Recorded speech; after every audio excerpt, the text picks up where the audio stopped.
안녕하세요, 청취자 여러분. 여러분은 혹시 어떤 노래를 가장 좋아하시나요? 저는 이선희님의 인연이라는 노래를 가장 좋아해요.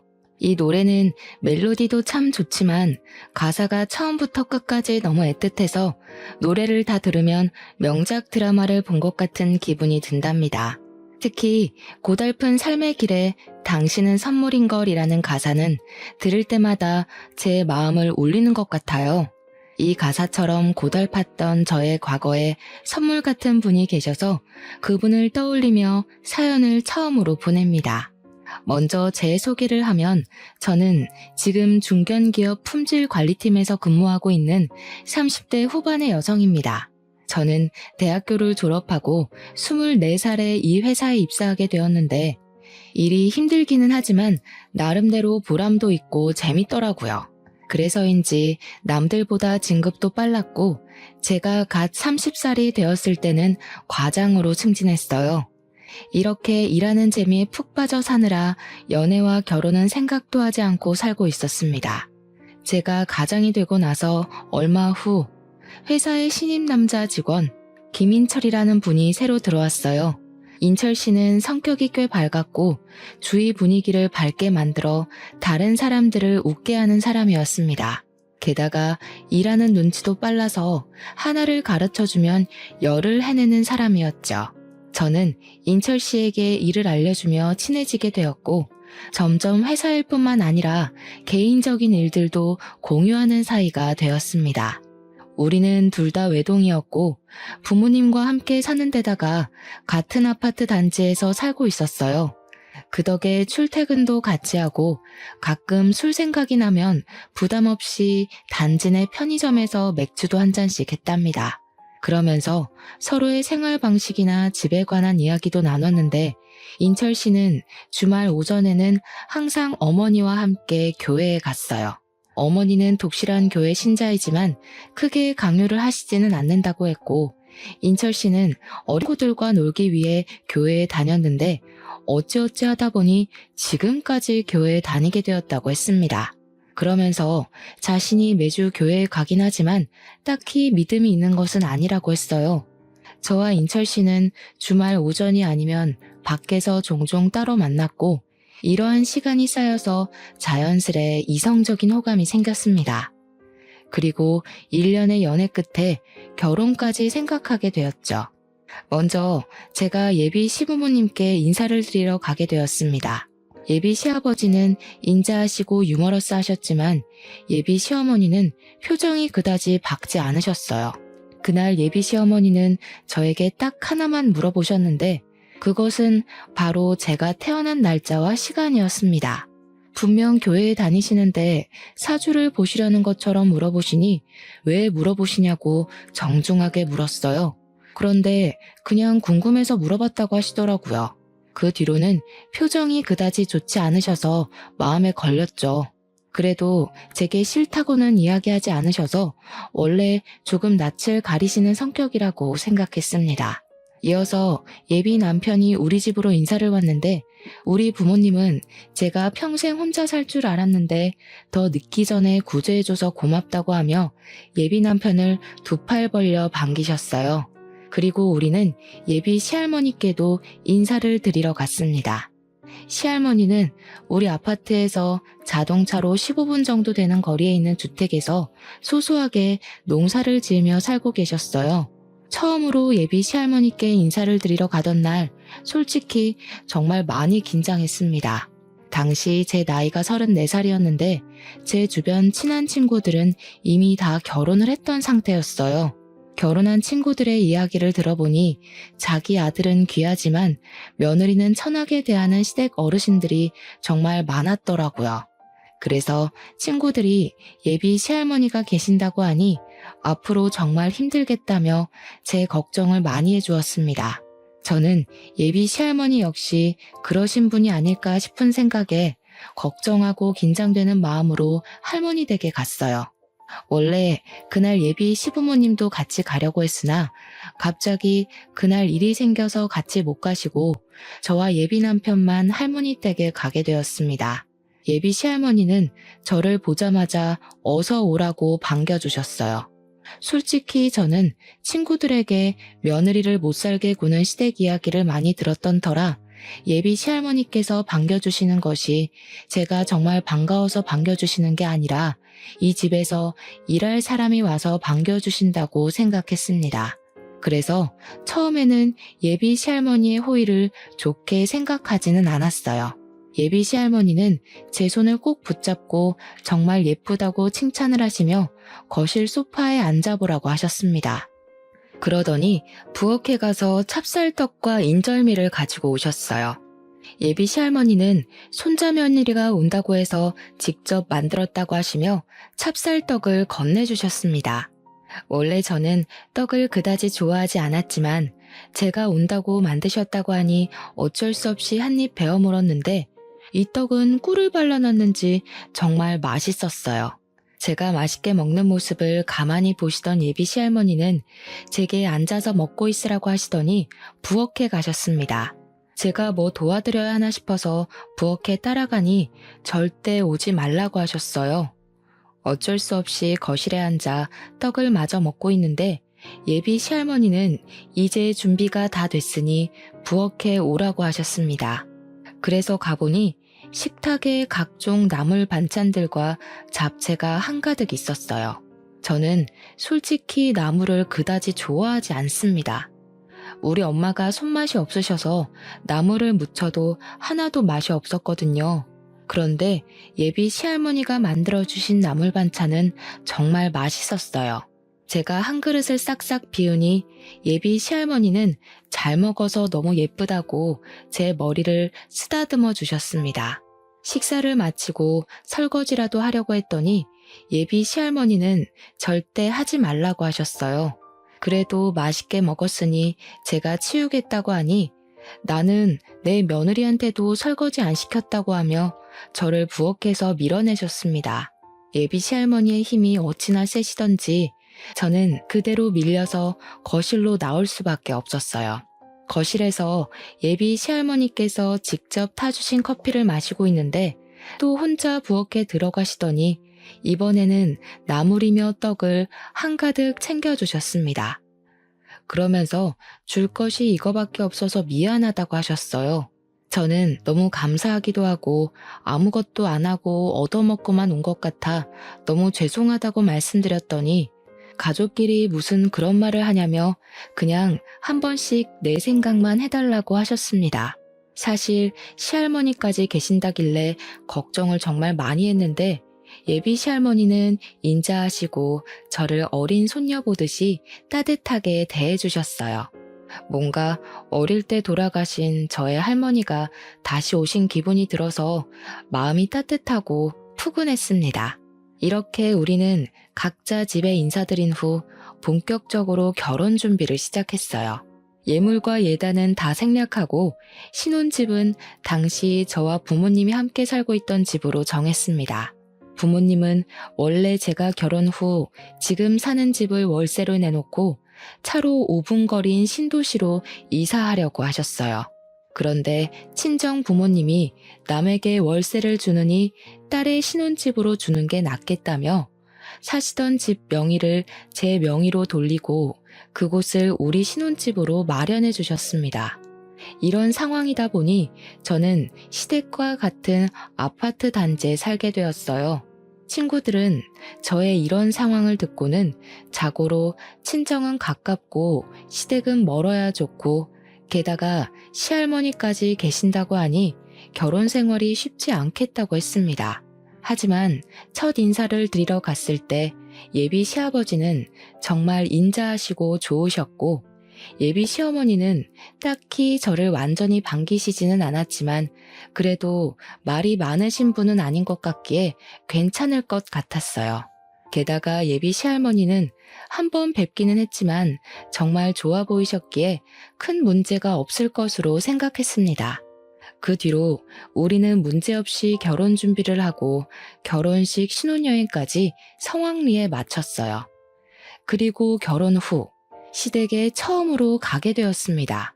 시댁에 갔는데 시아버지는 아직 회사에서 퇴근하시기 전이셨고 시할머니는 시댁으로 오고 계시는 중이라 시어머니만 계셨어요. 신혼여행은 잘 다녀왔니? 너는 이제 이 집의 며느리가 되었으니 얼른 아들부터 낳아야 한다. 아들을 낳아서 양반집 김씨의 대를 이어야지. 안 그러니? 자녀 계획도 중요하지만 사실 저는 회사 일 때문에 당장은 아이를 가질 생각이 없어요. 자녀는 저와 남편이 회사 일이랑 잘 생각해서 천천히 가지도록 하겠습니다. 이게 아주 큰일 날 소리를 하는구나. 빨리 아들을 가져야지. 안 되겠다.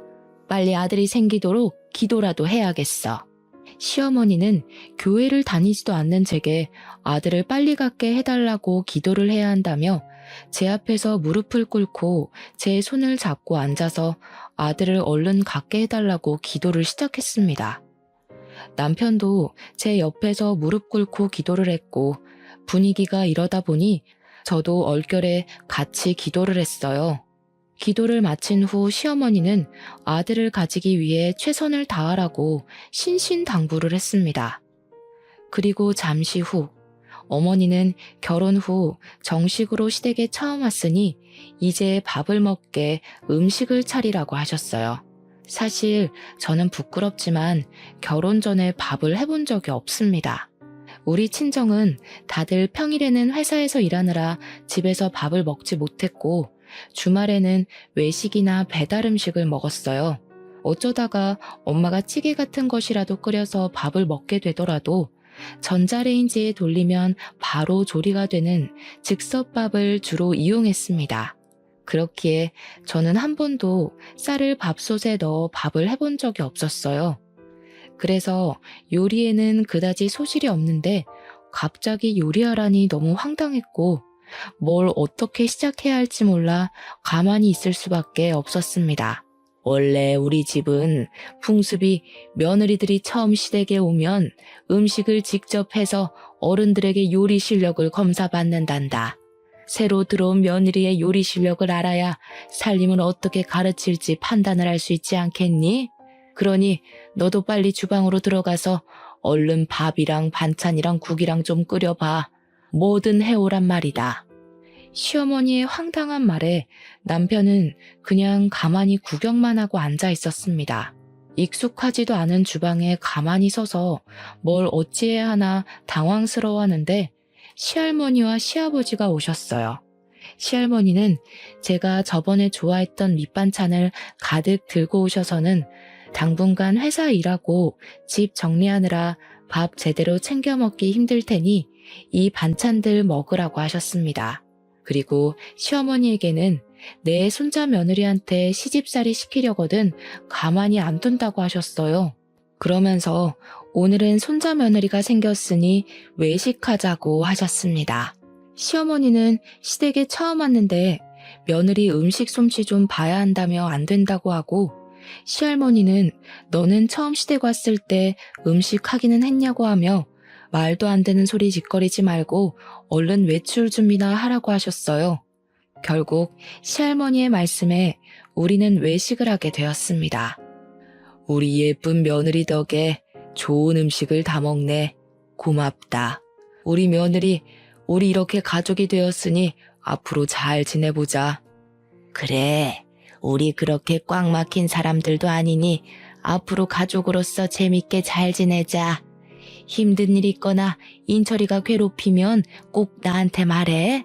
내가 인철이 아주 눈물 쏙 빠지게 혼내주마. 인철이 너 혜정이 괴롭히면 이 할미가 가만히 안 둔다. 원래 처음에는 며느리가 직접 차려준 밥을 얻어먹어야 한다는데 혜정이 넌 할머니 계셔서 참 좋겠다.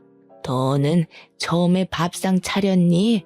밥도 제대로 못 앉힌 주제에 무슨 말이 그리 많아. 어디서 지금 시애미질 하려고 드냔 말이다. 내가 언제 너한테 시애미질 했니? 물론 그건 아니지만 그래도 할 도리는 해야죠. 도리? 너는 기본 도리는 다 했고 어디 한번 너에 대해서 이 자리에서 읊어주랴? 내가 너 많이 참고 있는 거 알지? 시할머니가 언성을 높이시며 하시는 말에 시어머니는 아무 말도 하지 못하고 가만히 있었습니다. 솔직히 시댁에 처음 오자마자 아들 낳으라고 하고 밥상 차리라고 다그치던 시어머니가 좋지는 않았지만 그래도 시할머니와 시아버지가 든든한 제편이 되어주는 것 같아 좋았어요. 그렇게 외식을 마치고 집에 가는 길에 곰곰이 생각해보니 집에서 가만히 있던 남편에게 서운한 감정이 들었습니다. 제가 남편에게 아까는 너무 서운했다고 하자 그 자리에서 저를 두둔하면 앞으로 어머니가 저에게 시집살이를 시킬 것 같아서 일부러 그랬다고 했어요. 그러면서 자신의 마음은 그게 아니었다고 하며 미안하다고 했습니다. 아까 그 자리에서는 화가 많이 났지만 남편이 진심으로 미안하다고 하니 또 마음이 사르르 풀려서 다음부터는 잘하라고 하고 말았어요. 그리고 결혼 후 첫 주말이 되었습니다. 남편은 결혼 전처럼 아침부터 엄마를 모시고 교회에 가야 한다며 나갔어요. 저는 남편 없는 신혼집에서 혼자 쉬고 있었습니다. 결혼 후 처음 시댁에 갔을 때 시어머니가 아들을 낳아야 한다며 기도까지 해서 혹시라도 교회 같이 가자고 하지 않을까 걱정했지만 저에게 교회 다니자는 말은 일절하지 않아서 다행이다 싶었어요. 교회에 다니시니 제사도 당연히 없을 것이고 교회에 다니자는 말도 하지 않으시니 이 정도면 나쁘지 않은 시댁이라는 생각이 들었습니다. 저는 혼자 집에서 쉬다가 깜빡 잠이 들었는데 눈을 떠보니 벌써 오후 1시였어요. 원래는 예배가 끝나고도 남을 시각이었는데 아직도 남편이 오지 않아서 전화를 해보니 결혼했다고 축하 인사 받느라 오후 늦게나마 집에 갈 것 같다고 했습니다. 저는 어쩔 수 없이 혼자 점심을 먹고 심심해서 친정에 놀러 갔어요. 친정 부모님은 첫 주말인데 왜 혼자 있느냐고 해서 시어머니와 남편이 같이 교회에 갔다가 늦게 온다고 해서 왔다고 했습니다. 친정엄마는 시어머니가 다른 사람들은 며느리에게 제사나 교회를 강요하던데 그러지는 않은 것 같아서 다행이라고 말씀하셨어요. 친정에서 엄마와 시간을 보낸 후 오후 5시쯤에 다시 신혼집으로 갔습니다. 집 앞에는 남편과 시어머니가 이제 막 와서 주차장에 차를 주차하고 있었어요. 시어머니는 저를 보자마자 집에 있지 않고 혼자 어디 갔다 왔냐고 물으시길래 할 일이 없어서 친정에 다녀왔다고 했습니다. 이게 결혼한 지 얼마나 됐다고 벌써 친정행이야? 제정신이야? 네? 여자는 결혼하면 친정 가지 말라는 법이라도 있나요? 제가 친정에 간 일이 제정신이냐는 욕을 들을 만큼 잘못한 일인 거예요? 당연하지. 원래 여자는 결혼하면 친정은 이제 없다고 생각하며 살아야 해. 그게 며느리다. 인철 씨는 결혼해도 자기 엄마랑 교회 다니면서 저는 왜 엄마를 보면 안 돼요? 그럼 저는 주말마다 혼자 집에 있어야 해요? 왜요? 남자랑 여자랑 같니? 그게 남자와 여자의 차이야. 그리고 네 하늘 같은 남편한테 인철 씨가 뭐니 인철 씨가. 감히 너 입에서 남편 이름을 올려? 안 되겠다. 아무래도 며느리 교육 좀 해야겠어. 내일부터 매일 아침 너희 집에 갈 테니 그리 알아라. 시어머니는 제 상식으로는 도무지 이해가 가지 않는 말을 하며 화를 버럭 내시고는 시댁으로 가시고 저와 남편도 집으로 들어갔습니다. 저는 남편에게 무슨 며느리는 친정에도 못 가게 하냐고 투덜댔어요. 남편은 그래도 우리 집은 제사도 없고 교회 나오라고 강요도 하지 않는데 이 정도면 남들보다 나은 것 아니냐며 이 상황의 심각성을 전혀 몰라 했습니다. 저는 이런 남편을 보며 이 결혼을 잘 유지할 수 있을까 하는 의문이 들었어요. 이미 결혼식도 다 올리고 했지만 혼인신고는 좀 더 지나서 신뢰가 확실히 쌓였을 때 해야겠다는 생각을 했습니다. 그날 밤 저는 원래 머리만 대면 잠을 자는 성격이었으나 그날은 이런저런 생각들이 꼬리에 꼬리를 물어 잠이 쉽게 들지 않았고 새벽 2시 정도에 겨우 잠이 들었어요. 아직 밖이 깜깜한 새벽, 갑자기 누가 우리 집 벨을 눌렀습니다. 시계를 보니 아직 5시였어요.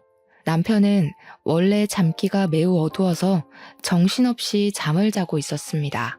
저는 제가 잘못 들었나 싶어 다시 자려는데 또 벨을 누르더라고요.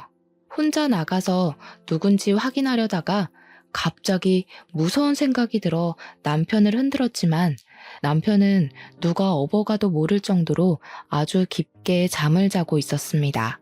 그때 시어머니로부터 전화가 왔어요. 무슨 일인가 싶어 전화를 받으니 지금 문 앞이라고 하시며 얼른 문을 열라고 하셨습니다.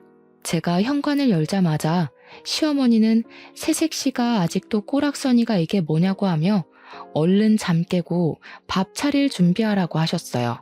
저는 이 새벽에 무슨 자다가 봉창 두드리는 소리를 하시느냐고 했습니다. 내가 어제 이야기하지 않았니? 너 며느리 교육한다고. 대단한 김씨 가문의 며느리가 됐으면 새벽부터 일어나서 바깥일하는 김씨 가문을 위해 아침상을 대령해야 해. 그야 여자들은 집안일만 하던 옛날 이야기죠. 지금은 여자도 남자처럼 똑같이 일하는 시대잖아요. 저도 같이 일하고 엄밀히 따지면 제가 인철 씨보다 더 많이 돈도 받아요. 그런데 제가 왜 남편 아침상까지 차려야 하죠? 그래봤자 넌 여자일 뿐이야. 잔말 말고 얼른 쌀이나 씻고 밥 차릴 준비나 해.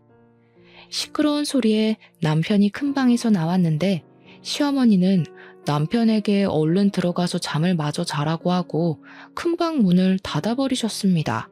그리고서는 저를 주방으로 밀어넣고 쌀을 먼저 씻으라고 하셨어요.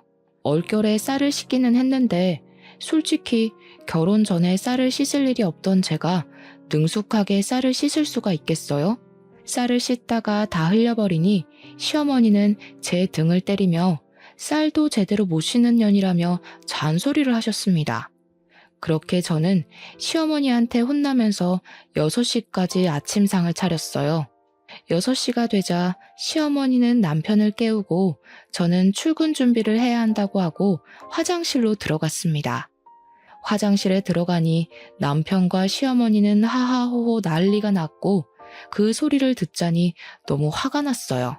일단 오늘은 회사에 가야 하니 그냥 넘어가는데 앞으로 이 난관을 어찌 헤쳐나가야 할지 앞날이 깜깜했습니다.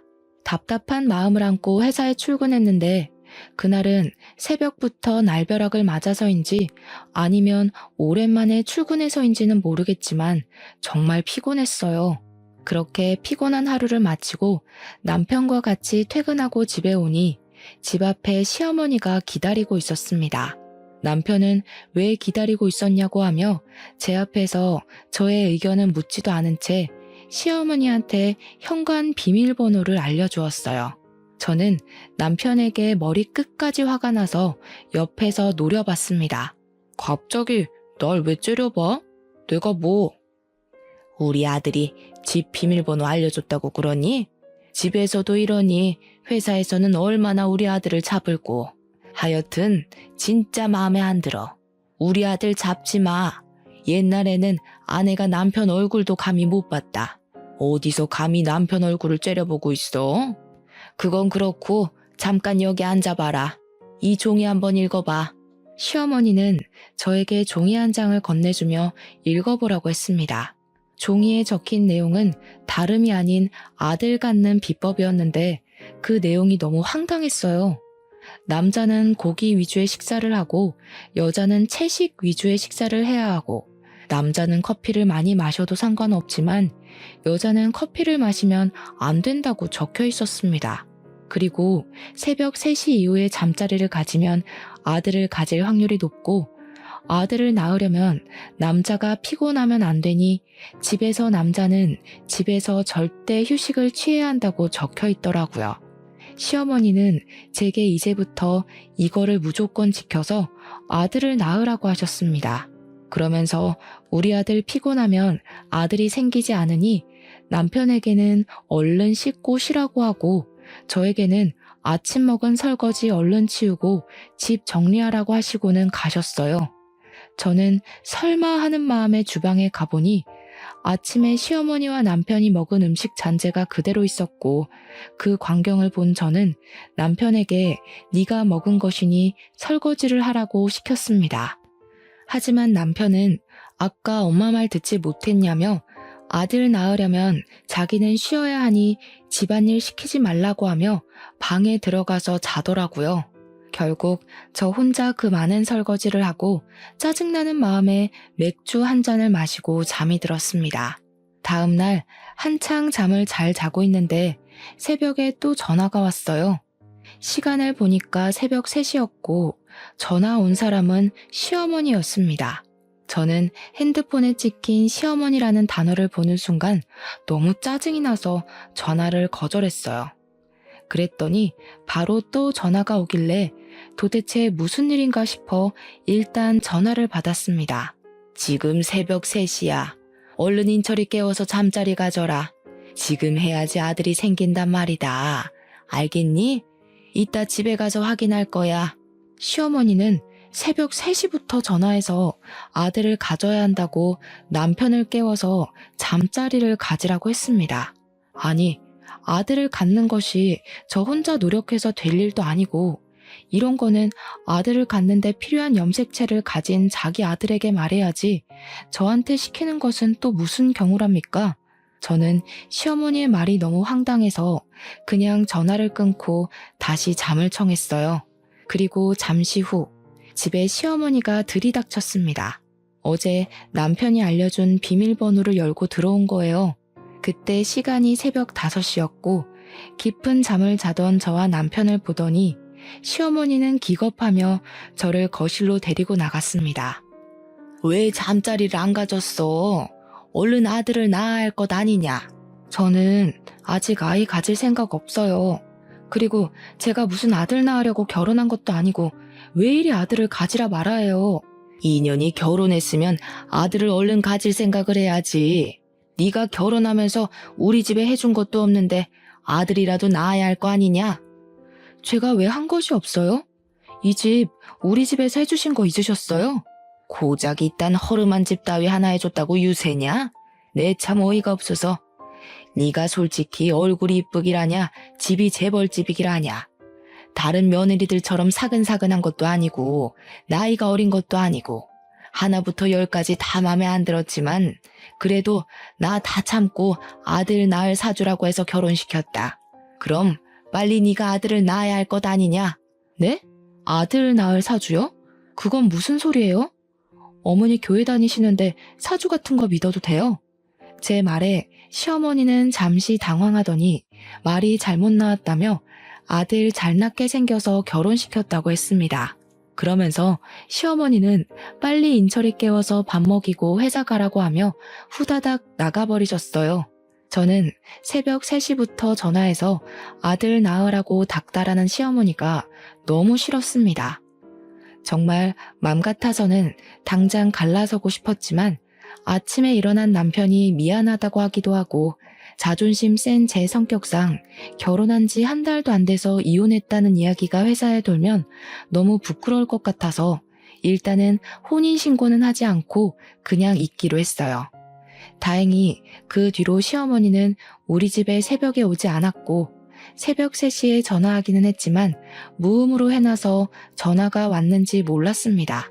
그리고 여전히 저에게 매일 아들을 빨리 낳아야 한다고 하며 매일 연락을 하셨고 어쩌다 회식 때 제가 고기를 먹고 있다고 하면 크게 혼을 내셨어요. 회사에 있을 때도 커피는 절대 먹지 말라고 채비를 하셨답니다. 또한 남편은 피곤하면 안 되니 집에서 아무 일도 시켜서는 안 된다고 하며 집에서 설거지도 못 시키게 남편이 매일 퇴근할 때 우리 집으로 와서 감시하셨습니다. 저는 시어머니랑 분명히 따로 살지만 같이 사는 기분이 들었어요. 이렇게 살 바엔 차라리 빨리 임신이라도 됐으면 좋겠다는 생각에 남편과 저는 노력을 했지만 제가 스트레스를 너무 많이 받아서인지 아이는 생기지 않았습니다.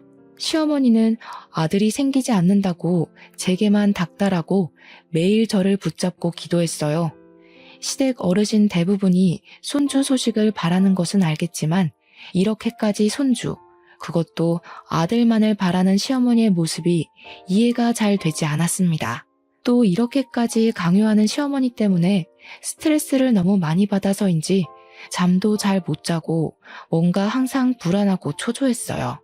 이렇게 있다가는 제가 정신병에 걸려서 미쳐버릴 것만 같았습니다. 그러던 어느 날이었어요. 그날은 남편은 먼저 퇴근하고 저는 처리해야 할 일이 있어서 야근하고 밤 9시경에 집에 왔습니다. 그런데 현관문이 살짝 열려 있고 시어머니와 남편의 대화 소리가 어렴풋이 들렸어요. 저는 바로 들어가려다가 둘이서만 무슨 이야기를 하는지 궁금해서 몰래 엿들었습니다. TV 소리 때문에 자세히 들리지는 않았지만 대충 내용이 임신해서 아들을 낳으면 이혼한다는 대화를 나누더라고요. 저는 그냥 아침 드라마의 한 장면을 이야기하나 보다 싶어 별 생각 없이 현관문을 열고 들어갔는데 남편과 시어머니가 집에 들어온 저를 보더니 크게 당황해했습니다. 제가 왜 그리 놀라냐고 하자 시어머니는 아무 소리 없이 들어와서 그렇다고 하며 부엌으로 가버리시고 남편도 큰 방으로 휙 들어가 버리는데 뭔가 둘의 모습이 수상쩍더라고요. 순간 뭔가 아들을 낳으면 이혼한다는 말이 단순히 드라마의 내용이 아닐 수도 있겠다는 생각이 들었습니다. 다음 날 저는 중고 물건을 거래하는 카페에서 두 줄이 선명하게 뜬 임신 테스트기를 구매해서 시어머니와 남편에게 임신했다고 거짓말을 해봤어요. 시어머니와 남편은 크게 좋아하며 이제 이 아기가 아들이기만 하면 되겠다고 했습니다. 며칠 후 주말, 저는 친구들과 약속이 있어서 혼자 나갔어요. 원래는 저녁까지 먹고 올 생각이었으나 친구의 아기가 갑자기 열이 난다고 해서 생각보다 일찍 헤어졌습니다. 헤어지긴 했지만 벌써 집에 들어가고 싶지는 않아 혼자 집 근처 카페로 들어갔어요. 그런데 카페에 들어가 보니 시어머니와 남편, 그리고 웬 젊은 여자가 있더라고요. 그 셋은 뭐가 그리 좋은지 신나게 대화를 나누고 있었고 그래서 제가 카페에 들어온 것도 몰랐습니다. 저는 가서 아는 척을 하려다가 그들이 무슨 대화를 하는지 엿들어 보기로 했어요. 그래도 내가 열심히 기도를 드려서인지 아기가 벌써 생겼다는구나. 역시 하나님은 내 기도를 정말 잘 들어주신다니까. 그러게 엄마가 새벽부터 일어나서 기도하더니 결국 이루어졌잖아. 이제는 혜정이가 아들을 낳으면 그 아들 빼앗아서 아연이와 결혼만 하면 되겠어. 그치? 어머니, 제가 잘 모실게요. 제가 비록 아들을 낳지는 못했지만 하나님의 음성대로 낳은 그 아들을 제 아들이라 생각하고 주님의 자녀로 열심히 키우겠습니다. 저는 시어머니와 남편, 그리고 상간녀의 말에 뒤통수를 제대로 맞은 기분이 들었습니다. 바로 가서 지금 이게 무슨 상황이냐고 따지려다가 혹시 몰라 핸드폰 녹음기를 켜고 그들이 앉은 테이블로 갔어요. 그들은 이곳에서 저를 만나리라고는 생각도 하지 못했는지 다들 깜짝 놀라 했습니다. 저는 그들에게 조금 전에 한 대화를 다 들었다고 말하며 지금 이게 도대체 무슨 상황인지 설명 좀 해달라고 했어요. 이렇게 된 이상 말해야겠구나.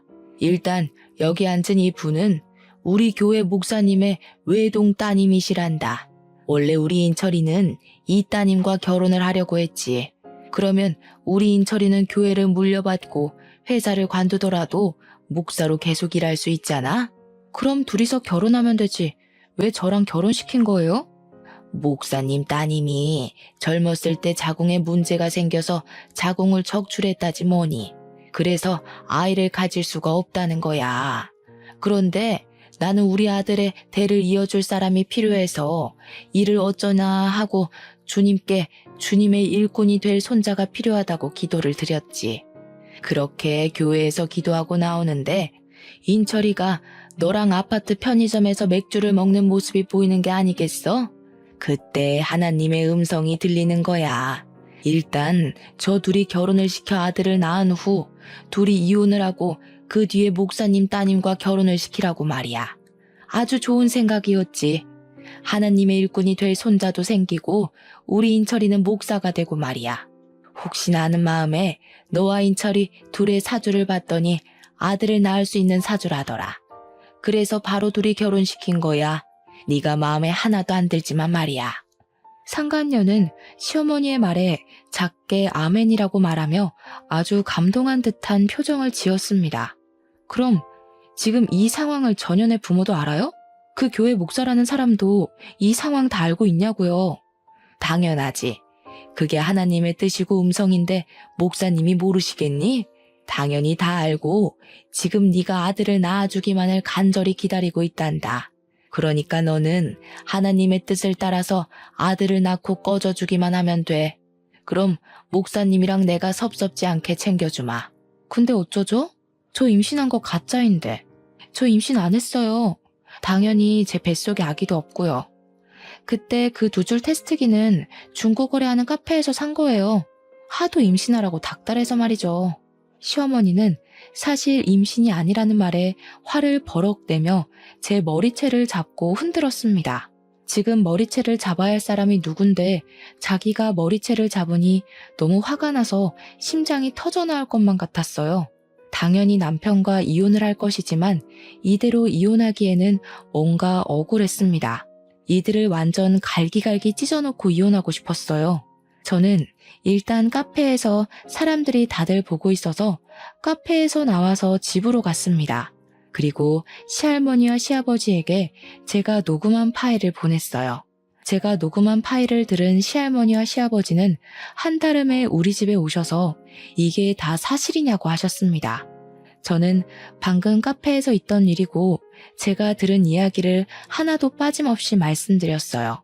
잠시 후 시어머니와 남편이 화가 잔뜩 난 표정으로 집에 들어왔고 시할머니는 현관에서 신발을 벗고 있는 시어머니의 뒤통수를 세게 갈기셨습니다. 이 썩으려나. 네가 믿는 하나님이라는 작자는 불륜을 저지르라고 가르치디에 정신 나간 년. 하긴 니년은 젊을 때부터 아주 싹수가 노래가지고 정신 나간 짓만 골라서 했지. 그래도 술집에서 자란 니년 불쌍해서 걷어줬더니 이제 교회에 빠져서 그딴 짓이나 하고 앉았냐? 썩 꺼져. 너 당장 내 눈앞에서 꺼져. 이혼해 둘이. 네, 저도 더는 참지 못하겠네요. 그동안 정이 있어서 같이 붙어 살았는데 이런 정신 나간 짓이나 하고 정말 같이 못 살겠어요. 저 혼자 늙어 죽는 한이 있어도 이제 이 사람 같이 데리고 못 삽니다. 당장 나가. 이제 당신과 나 끝이야. 아버지, 진짜 엄마랑 이혼할 거예요? 그래도 같이 산 정이 있는데 어떻게 그래요? 할머니, 아버지 좀 말려봐요. 이 새끼가 아직도 정신을 못 차렸나? 너 어릴 때는 피덩이인 네가 우리 아들의 진짜 자식인 줄 알고 거뒀고 커서는 그래도 너를 키운 정이 있어서 같이 키웠어. 네가 우리 집 자식이 아니더라도 그래도 내 손주라 생각하고 키웠다. 그런데 역시 피는 못 속이지. 피는 못 속여. 지 어미 닮아서 싹수가 노란 짓만 하고 다니는 꼴을 보니 더는 너 내 자식으로도 못 두겠다. 너도 네 어미랑 같이 나가서 너네 잘난 하나님한테 기도나 하며 살란 말이다. 시할머니와 시아버지는 집에 들어오려던 시어머니와 남편을 내쫓았습니다. 그리고 제게는 놀라지 말고 들으라며 젊은 시절 이야기를 해주셨어요. 시아버지는 젊을 때 다른 분과 결혼을 하셨었고 그분이 몸이 약하셔서 아기는 없었다고 해요. 젊은 시절의 시아버지는 외모도 잘생기셨고 말도 잘했고 땅도 꽤 있었고 재산도 넉넉하게 있었습니다. 시아버지는 그때 회사 생활을 하며 자주 가던 술집이 있어요. 그 술집은 지금 시어머니의 친정엄마가 운영하던 술집이었는데 외모도 잘생기고 돈도 꽤 있는 젊은 시아버지를 평소에 눈여겨보던 시어머니의 친정엄마가 시아버지를 술을 잔뜩 먹여 취하게 만든 후 자신의 딸을 술집 뒷방에 시아버지와 같이 넣어버린 거죠. 그날 술김에 사고를 친 거고요. 그리고 며칠 뒤 시어머니는 시아버지의 아이를 가졌다며 찾아왔고 시아버지와 원래 결혼하셨던 분은 충격에 쓰러지셨고 그 뒤로 시름시름 앓다가 돌아가셨대요. 시어머니는 아들을 낳아 시할머니를 찾아가서 시아버지의 아이이니 이 집의 며느리로 받아달라고 했습니다. 시할머니는 처음에는 받아주지 않으려고 했지만 아들이기도 하고 이 아들이 시아버지의 핏줄이라는 생각에 어쩔 수 없이 받아줬어요. 이 아들이 바로 지금 제 남편이었습니다. 시아버지는 시어머니에 대한 정은 하나도 없었지만 남편은 핏줄이라는 생각에 금이야 오기야 키웠다고 해요. 그러다가 남편이 6살쯤에 병원에서 우연히 혈액형 검사를 하게 되었습니다. 시부모님 둘 다 A형이라서 당연히 남편은 A형이거나 O형이 나와야 하는데 B형이 나왔어요. 뭔가 이상한 시아버지는 유전자 검사를 하려 했으나 시어머니가 안 된다고 말렸다고 합니다. 하지만 시아버지는 몰래 유전자 검사를 했는데 검사 결과 남편이 친아들이 아니라고 나왔어요.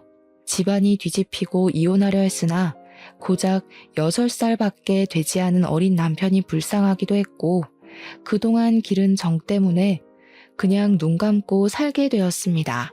그렇게 시어머니는 거짓말로 결혼했지만 그래도 시할머니는 시어머니에게 시집살이 한번 시킨 적 없었다고 해요. 어린 나이부터 술집 하시던 엄마 밑에서 자란 아이가 제대로 살았겠냐면서 진심으로 시어머니를 딸처럼 생각했다고 합니다. 시아버지 역시 시어머니에게 여자로서의 정을 느끼지 못해 사근사근하게 대하지는 못했지만 그래도 집안일 다 도와줘가며 살았다고 해요. 이 이야기를 들으니 저는 너무 기가 막혔습니다.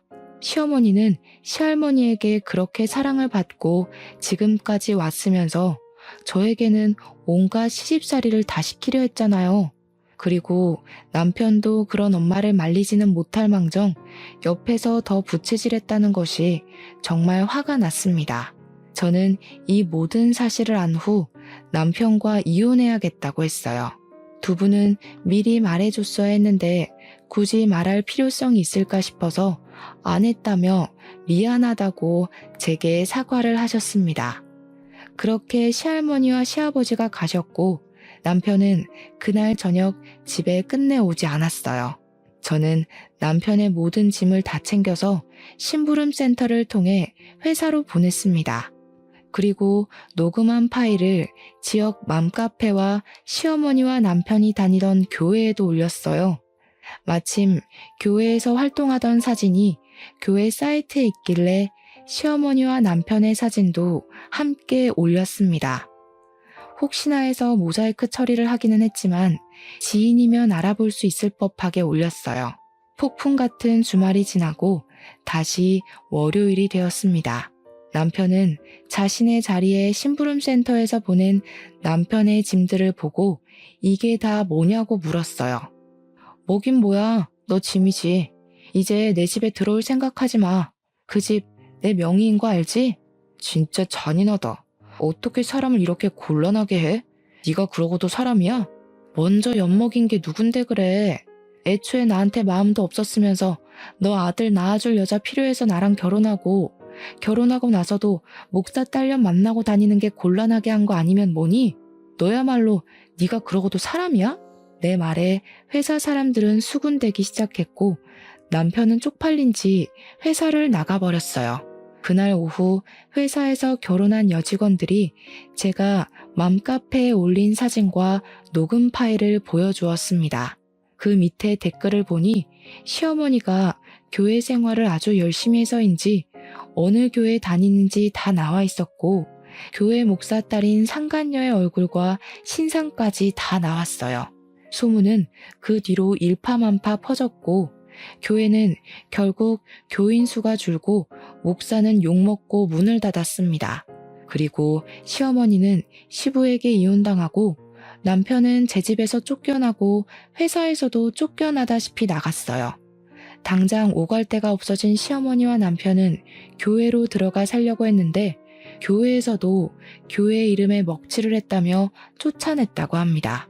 결국 그 둘은 여간방을 전전하며 거지꼴로 산다고 해요. 이렇게 된 후 전 시할머니한테 전화가 왔습니다. 전 시할머니는 이렇게 연이 끊겼지만 진짜 손녀딸이 생긴 것 같아서 너무 좋았다고 하며 다시 한번 진심으로 미안하다고 하셨어요. 저는 전 시할머니께 그런 말씀 하시지 마시라고 하며 저도 할머니가 생긴 것 같아서 너무 좋았고 종종 찾아뵙겠다고 했습니다.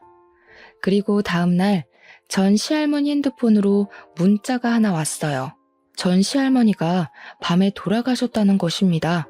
무슨 일인가 해서 바로 장례식장으로 달려갔더니 그곳에는 전 시아버지가 망연자실한 표정으로 앉아 계셨어요. 일이 그렇게 된 후 자신이 모질지 못해 열심히 사는 젊은 사람의 인생을 자신이 망친 것 같다며 죄책감에 시달리셨다고 합니다. 그러면서 몸이 급속도로 안 좋아지셨고 결국 일이 되었다고 하셨어요. 그 이야기를 듣는데 너무 마음이 안타까워서 미칠 것 같았습니다. 저는 회사에 휴가를 내고 전 시할머니의 마지막 가는 길을 지켰어요. 비록 이 생에서의 만남은 너무 짧았지만 저에게는 마음이 너무 따뜻한 분이셨습니다. 저의 첫 번째 결혼이 고달프고 지옥 같았지만 그래도 선물 같은 할머니가 계셔서 다행이라는 생각이 들어요. 이렇게 저는 결혼을 하기는 했지만 1년도 살지 못하고 이혼했습니다. 그나마 다행인 것은 혼인신고를 하지 않아서 재산 분할이고 뭐고 필요 없이 위자료 받고 아주 쉽게 헤어질 수가 있었어요. 그리고 지금은 일단 일을 열심히 하며 살고 있습니다. 이러다가 좋은 남자 생기면 좋은 거고 아니면 그냥 저의 인생을 살아가려고요.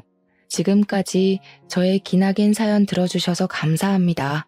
모두 행복한 하루 보내세요.